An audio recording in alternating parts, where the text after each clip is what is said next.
Saat kita merenungkan firman Tuhan, maka roh kita mencari petunjuk dari Tuhan Bapa kita.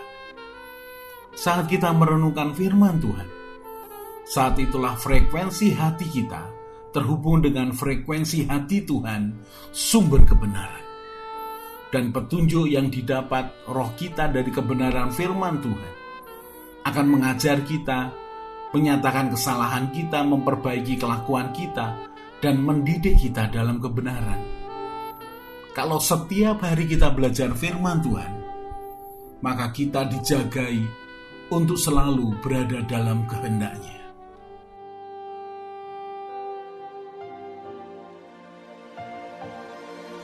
Engkau Tuhan yang setia, waktumu selalu yang terbaik. Engkau Tuhan sandaranku, dan ku hanya kan berharap padamu. Satu-satunya yang ku andalkan, satu-satunya yang ku percaya. Engkau sumber kekuatan, sumber pengharapan, sumber kedamaian. Satu-satunya yang ku andalkan, satu-satunya yang ku percaya. Engkau Tuhan memberkati, Tuhan penyembuhku, Tuhan pemulihku.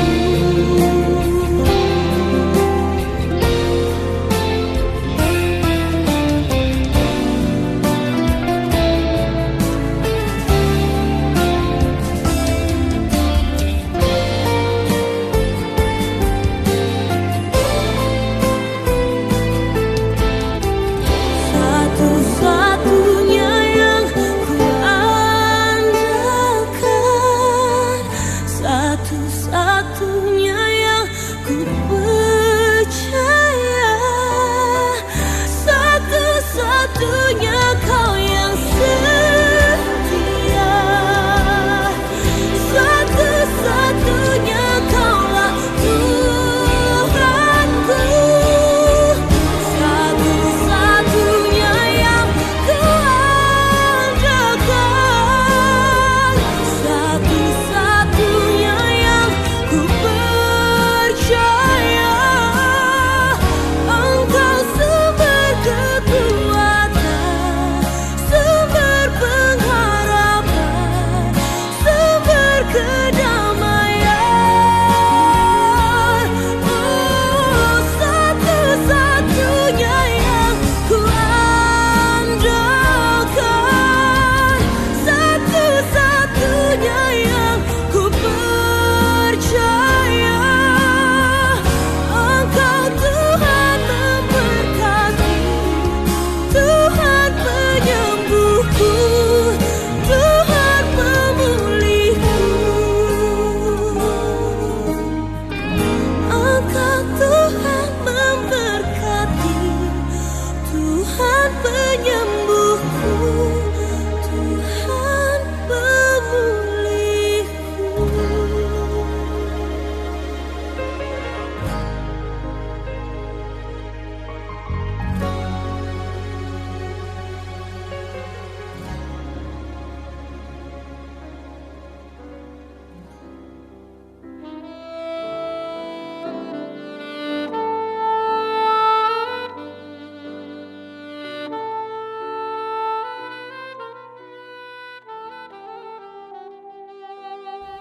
Amsal 28 ayat 14.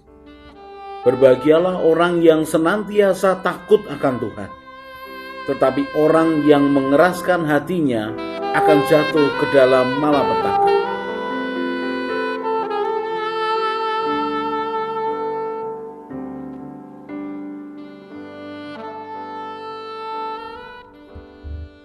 Banyak orang menginginkan akan kekayaan, kehormatan, dan kehidupan. Saya ulangi sekali lagi.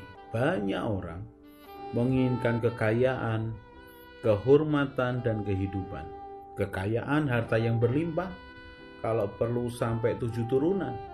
Kehormatan, semua orang menghargai, menghormati. Semua orang mengenang akan hal yang baik yang dilakukan.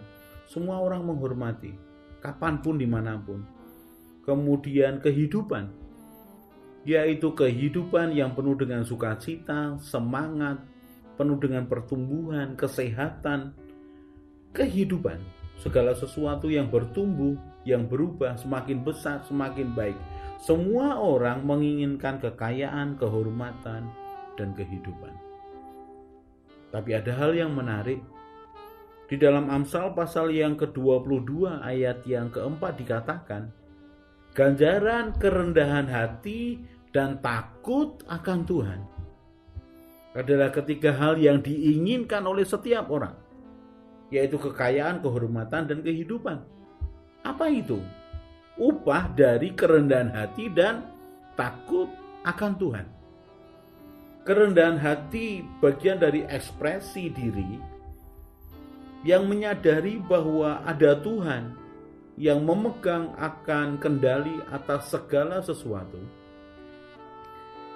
Kerendahan hati adalah ekspresi diri untuk melihat orang lain, pihak lain lebih penting daripada dirinya. Menghormati akan pencapaian orang apapun yang dicapainya, baik itu hal yang kecil ataupun besar, tanpa membandingkan dengan pencapaian orang yang lain lagi.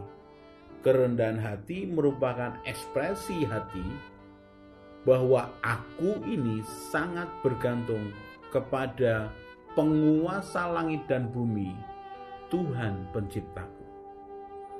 Dan berikutnya, ketika orang memiliki kerendahan hati dan takut akan Tuhan, maka kekayaan, kehormatan, dan kehidupan menjadi bagian hidupnya. Bahkan dikatakan di dalam Amsal 14 ayat 26, dalam takut akan Tuhan ada ketentraman yang besar, bahkan ada perlindungan bagi anak-anaknya. Wow, ada ketentraman. Bagian penjelasan dari kehidupan, ketentraman, damai yang besar, bahkan perlindungan bagi anak-anaknya. Buat setiap orang yang takut akan Tuhan, maka dia akan mendapatkan perlindungan dimanapun dalam hidupnya, dalam bagian apapun. Bahkan di dalam Amsal 14 yang sama ayat yang 27 dikatakan, takut akan Tuhan adalah sumber kehidupan, sehingga orang terhindar dari jerat maut. Kita mau terhindar dari jerat maut, dari jebakan maut, jebakan keputusan apapun yang membawa kepada kebinasaan, jebakan untuk keputusan yang sangat emosional, keputusan karena kesombongan yang membawa kita kepada maut, maka takut akan Tuhan adalah jaminannya. Karena dikatakan takut akan Tuhan adalah sumber kehidupan, sehingga orang terhindar dari jerat maut. Saudara perhatikan, bagian demi bagian yang kita ini lakukan, mestinya kita sadar bahwa kita ini diciptakan Tuhan dengan satu tujuan yang jelas, memiliki panggilan, memiliki peran untuk membangun kehidupan orang-orang di sekitar kita, keluarga besar kita, gereja kita, bangsa kita. Kita tidak dilahirkan karena kebetulan. Kita dilahirkan karena ada tujuan Tuhan. Kalau orang kemudian mengatakan, Pak, keluargaku tidak karuan, latar belakang ayahku, ibuku, kakek nenekku tidak karuan. Karena itulah saudara harus mengenal Tuhan. Saudara harus takut akan Tuhan. Karena itulah tujuan hidupmu. Untuk membawa nama baik keluargamu semakin baik. Untuk membawa naik martabat keluargamu. Untuk karena engkau takut akan Tuhan, akan membawa perubahan besar. Itulah tujuan hidupmu. Bukan hanya untuk dirimu sendiri, tapi juga untuk keluargamu dan keluarga besarmu. Kalau setiap orang menyadari bahwa dia butuh Tuhan, dia memiliki banyak keterbatasan untuk membangun hidupnya sendiri, maka sungguh dalam kerendahan hati dan takut akan Tuhan, dia akan jalani hidupnya. Maka kehidupan, maka kekayaan, maka kehormatan, itu adalah arah hidupnya. Dan perhatikan, tidak mudah untuk orang membangun takut akan Tuhan, mengasihi Tuhan, beribadah kepadanya, membaca akan setiap kebenarannya. Tidak mudah, saudara. Diperlukan kesungguhan hati, bahkan kalau perlu dari sejak kecil takut akan Tuhan. Dan perhatikan, takut akan Tuhan adalah permulaan pengetahuan. Takut akan Tuhan adalah permulaan pengetahuan. Artinya kita ini kalau mau ingin tahu segala sesuatu, tidak ada pilihan lain. Kebenaran itulah yang menjadi pintu kita, yang menjadi awal dari segala sesuatu. Kalau kita menganggap bahwa aku bisa belajar dari banyak buku, aku bisa belajar dari banyak orang, sudah perhatikan, mereka sudah mendapatkannya, mereka sudah menyimpulkannya, mereka hidup sesuai dengan panggilannya, mereka hidup sesuai dengan perannya. Dan kita, saya dan saudara memiliki peran yang berbeda, panggilan yang berbeda. Kalau kita belajar dari orang tertentu dengan ketajaman panggilan dan pilihan dan perannya, maka bisa jadi mereka memberikan pengetahuan kepada kita, tetapi belum tentu tepat buat kita. Bagaimana supaya tepat menjalani kehidupan? Tidak ada pilihan lain. Belajar dari yang menciptakan kita, yaitu Tuhan yang menciptakan kita. Kalau kita menganggap bahwa belajar dari banyak orang akan menambah pengetahuan, benar. Tapi begitu banyak pengetahuan yang tidak berguna untuk hidupmu sendiri. Tapi kalau hidup dalam takut akan Tuhan, maka jalan demi jalan engkau akan ditunjukkannya. Tuhan yang lebih mengerti apa yang paling baik buat kita. Keputusan kita yang paling baik, Tuhan yang paling mengerti. Sudah perhatikan, Amsal pasal yang ke-8 ayat yang ke-12 dikatakan, aku hikmat tinggal bersama-sama dengan kecerdasan, dan aku mendapat pengetahuan dan kebijaksanaan. Takut akan Tuhan ialah membenci kejahatan. Aku benci kepada kesombongan, kecongkaan, tingkah laku yang jahat, dan mulut penuh tipu muslihat. Menarik. Hikmat tinggal bersama-sama dengan kecerdasan dan mendapatkan pengetahuan dan kebijaksanaan. Hikmat permulaannya, awalnya adalah takut akan Tuhan. Dalam Mazmur 111 ayat yang ke-10 dikatakan, permulaan hikmat adalah takut akan Tuhan. Dan ketika takut akan Tuhan, hikmat muncul, pengetahuan bertambah, kebijaksanaan bertambah, kecerdasan bertambah. Mazmur 111 ayat yang ke-10, permulaan hikmat adalah takut akan Tuhan. Dan ketika kita dapatkan hikmat, maka kita dapatkan kecerdasan, kita dapatkan pengetahuan, dan kita dapatkan kebijaksanaan. Yang lebih menarik lagi dikatakan, takut akan Tuhan bukan hanya memunculkan akan hikmat yang bertambah-tambah, tapi kemudian kita membenci kejahatan. Kita tidak suka berbuat jahat, kita tidak suka berpikir jahat, kita tidak suka mengatakan banyak hal yang jahat. bahkan atas kesombongan, atas tinggi hati, atas kecongkaan, kita tidak suka. Mengapa? Karena itu bukan karakternya Tuhan. Karena ketika kita takut akan Tuhan, maka kita semakin mengenal karakter Tuhan, semakin mengerti sifat-sifat Tuhan. Dan ketika setiap hari kita mengenal Tuhan, maka kesombongan itu bukan sesuatu yang menyenangkan hidup kita. Kesombongan sesuatu yang tidak menyenangkan. Karena kita tahu kesombongan adalah awal dari kejatuhan. Kecongkaan, berpikir, berkata-kata congkak dan sombong bukan menjadi kebiasaan kita. Itu sesuatu yang rasanya asing dan tidak baik dilakukan. Bahkan dikatakan, mulut yang penuh tipu muslihat, aku tidak mau, aku mau takut akan Tuhan. Aku mau jujur, aku mau melakukan kebenaran Tuhan.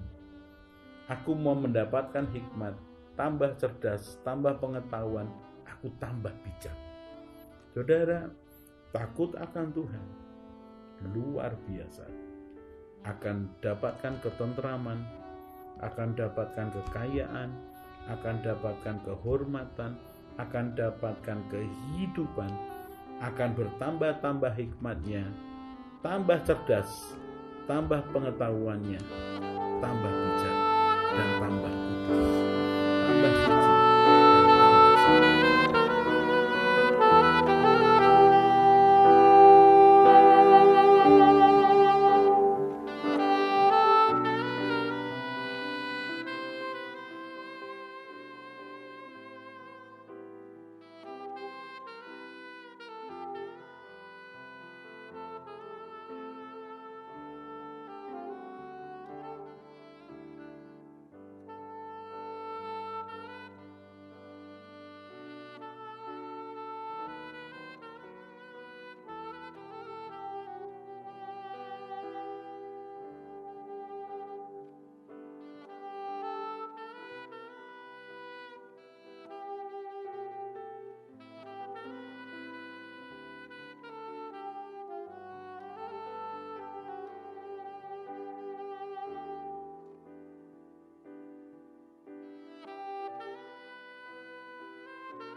Orang yang mencari Tuhan dengan segenap hati akan ketemu Tuhan. Orang yang percaya dan mengandalkan Tuhan akan seperti pohon yang ditanam di tepi aliran air. Tidak akan menderita melewati masa kering, tetap bertumbuh. Hatinya bersukacita dan terus berbuah. Karena harapannya kepada Tuhan Yesus yang menyelamatkannya, dan dia akan tertawa tentang masa depan. Ia akan terus berjalan bersama Tuhan, semakin kuat, semakin semangat. Mari kita berdoa. Tuhan Yesus, berikan kerelaan dan kesetiaan yang sama ketika Engkau melaksanakan tugasmu di dunia. Tuhan Roh Kudus penolongku, ajari aku semakin mengenal Tuhan Yesus dan Bapa Surgawiku, bahwa aku berjalan mengikuti jejak-Mu, Gembalaku yang baik, berjalan bersama Tuhan senantiasa. Amin.